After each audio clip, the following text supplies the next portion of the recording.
AFTV, we've got the Ghana contingent here, man.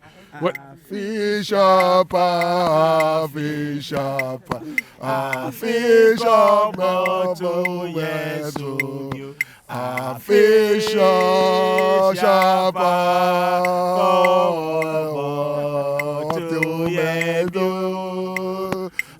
fish up, fish up.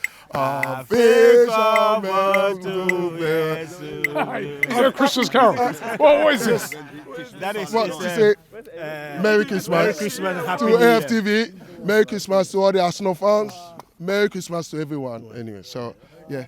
And again to Happy New Year, since the New Year will be starting soon. Sorry. And yeah, Happy New Year, Thomas Partey, Debola, Thomas Partey, Debola, Thomas Partey. Merry Christmas to you as well. It looked like the way some of them players were playing today, like they've had a bit too much food over the Christmas, man, because it looked a little lethargic, innit? I mean, was you happy with that? No, it wasn't a classic display. Classic? Definitely wasn't a classic. Arsenal home display. But the thing is that we got the 3 points, and as everyone's saying, secured it. But for me, listen, maybe as an armchair expert, I might be saying that Teta got the shape a little bit wrong today, because you were asking, when you're playing teams with a low blocks, what's the whole strategy? Is to literally go direct at them, and you have to have a midfield which is literally will be putting those 40, 50, 60-yard passes. And I've said it many times. For me, today, seeing Declan Rice as a 6, I know that our build-up will be a little bit slow, because we normally build up either through the centre or through the left. Thomas Partey. Yes. Partey's supposed to be playing today. Partey's supposed to be playing.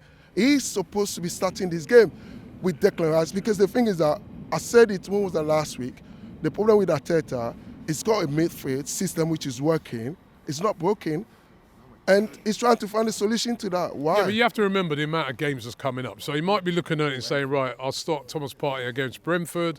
I might start him again, because he started against Palace, didn't he? So, you know, I mean, he's obviously trying to manage the minutes of some of these players over the busy Christmas period.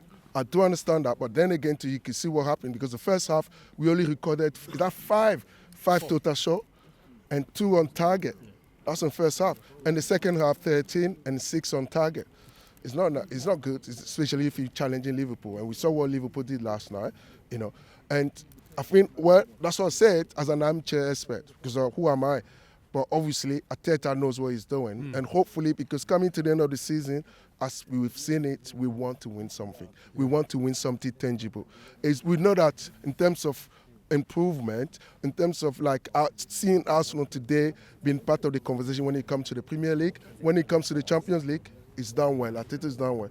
But again, we want to win something tangible. Okay. So it's got to start delivering.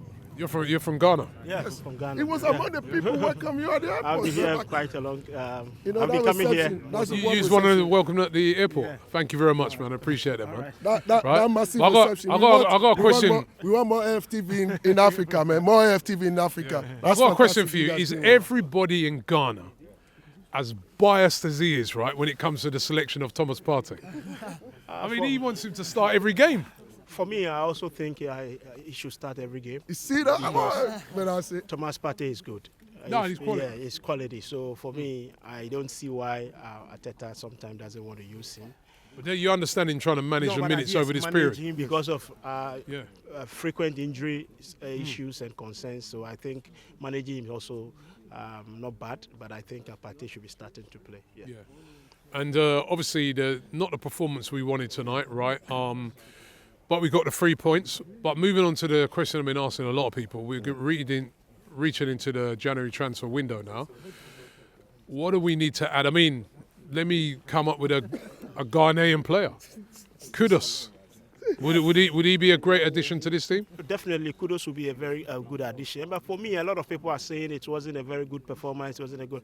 For me, the 3 point is very important. If you look at the performance we did against Crystal Palace, everybody was over the moon. But we came here, we just got a 3 point. People are just mourning. But look, if we can play this way and win the league, we are all going to be happy. You understand? And I think what Arteta should be doing is You see how he has gotten the faith in Skelly. He has to give him the same faith to Ethan. And believe you me, if he gives Ethan the same faith to start him to play, he will play like Saka. Trust me. So you think Nwaneri can replace Saka? I'm telling you, if today he was in the game, you see Martinelli, he wasn't able to take on some players. That boy there, if you put him on the wing, he's going to take on players. That's a lot of people are understand to that is what a lot of people are saying. Yeah. Skelly, nobody said that it's too early. True. And now you are saying that he's Marcelo. Nobody gave him. Give that boy the opportunity. This is the time.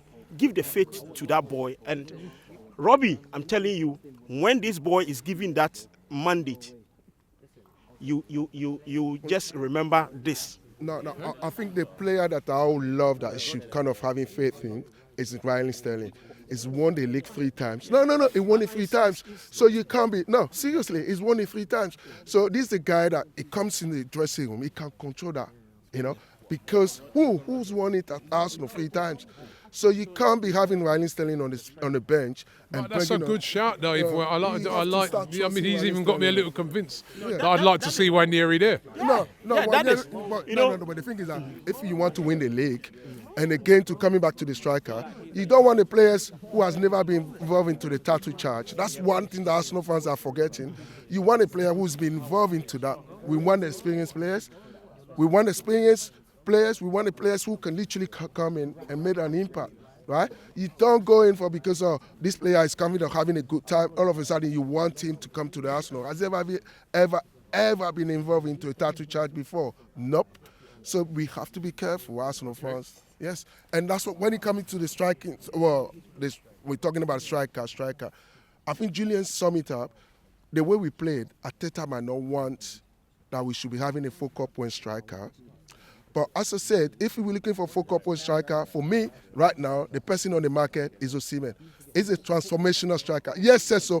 He's a transformational striker. Let me tell you, when Osimhen comes to the UK, then plays for Arsenal, and we're playing teams against Chelsea, teams against City or Newcastle, the defenders will be scared of Osimhen. If it comes to those long balls, they want Partey playing as a 6, putting in those long balls, 40, 50, 60-yard passes, Osimhen at the top there, holding on to the ball. Listen, tell me who we talking? Listen, he went to Turkey. It was in French league. He won the. Did he not win the? He didn't win the league in France, but he did well. He went to Italy. He won the league with them. It was in the Champions League. He did well. He went to Turkey. He's already how many goals? 10 or 11 goals. So you can't tell me that if it comes to the Premier League, which literally will be a good profile for him, you can't tell me that he will not do well here. It will be a fantastic addition to Arsenal. Our number 6 is the King of Brazil. Our central half. He'll give you all. Our one at the back is Gabriel. Ole, ole.